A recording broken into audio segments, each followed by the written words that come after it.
Hello everyone, welcome to another page of Sharmi's diary. আজকের ব্লগটা হচ্ছে আমাদের ফ্রেশার্স ইভেন্ট নিয়ে। জানি সুপার সিনিয়র হওয়ার সময় আমরা নিজেরাই ফ্রেশার্স নিতে এসেছি, but better late than never. তাই কলেজের শেষে ফ্রেশার্সের দুদিন আগে আমরা একাডেমিক বিল্ডিংয়ে ওয়েট করছিলাম ইনভাইটেশন কার্ডের জন্য। সেদিন ছোট্ট করে নিজেদের পরিচয় পর্ব শেষ করে কার্ড নিয়ে আমরা রুমে চলে আসি পরদিন প্রি ফ্রেশার্সের প্রিপারেশনের জন্য।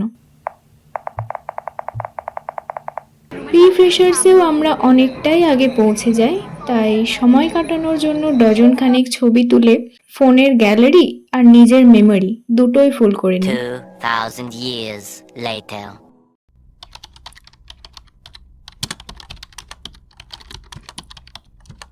প্রি ফ্রেশার্সের মুহূর্তগুলোকে বন্দি করতে না পারার দুঃখ আর ফ্রেশার্সের উত্তেজনায় সকাল সকাল ঘুমটা ভেঙে যায়। আমার রুমমেট আমাকে অনেকটাই আগে সাজিয়ে দিয়েছে, তাই আমি এখানে আয়নার সামনে দাঁড়িয়ে একটুখানি ফ্লেক্স করছি।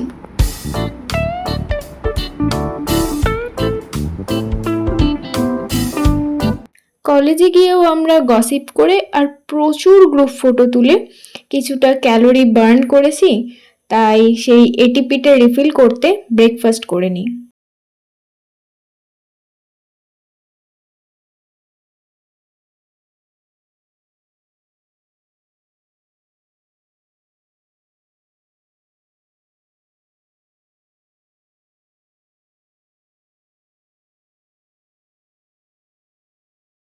মানুষ আমাকে দেখতে দেখতে যাতে বোর না হয়ে যায়, তাই বাকি মহিলা মিত্রদেরও একটু হাত নাড়তে বলেছি।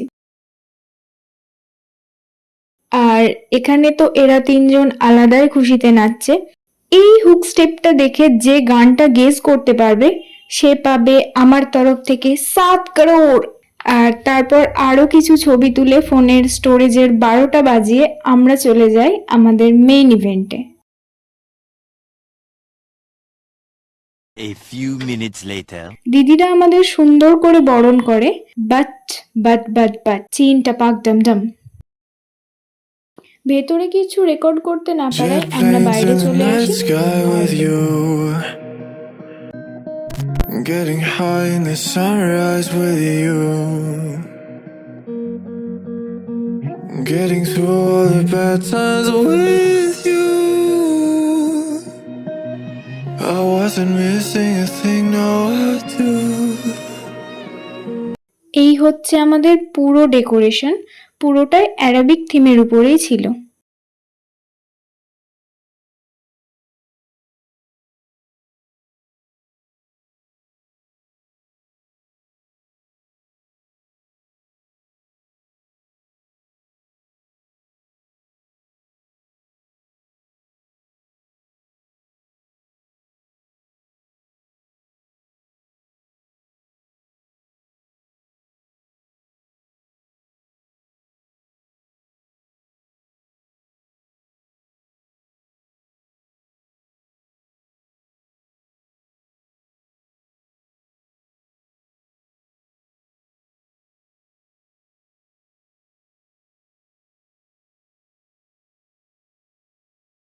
লাঞ্চের ফ্রাইড রাইসের ক্লিপস নিতে ভুলে গেছি। ফ্রেশার্সের শেষে খুব টায়ার্ড হলেও স্টোরড এটিপি ডিপ্লিট করে রেডি হয়ে যায় প্রম নাইটের জন্য, কিন্তু কিছু কারণে সেটা ক্যান্সেল হয়ে যাওয়ায় একটু দুঃখ তো ছিলই। তবে সবশেষে একটা কথাই বলবো, সব মেমোরি হয়তো মেমোরি কার্ডে সেভ করার জন্য হয় না, কিছু মেমোরি চোখের লেন্স আর মনের ফ্রেমেই বন্দি রাখা ভালো।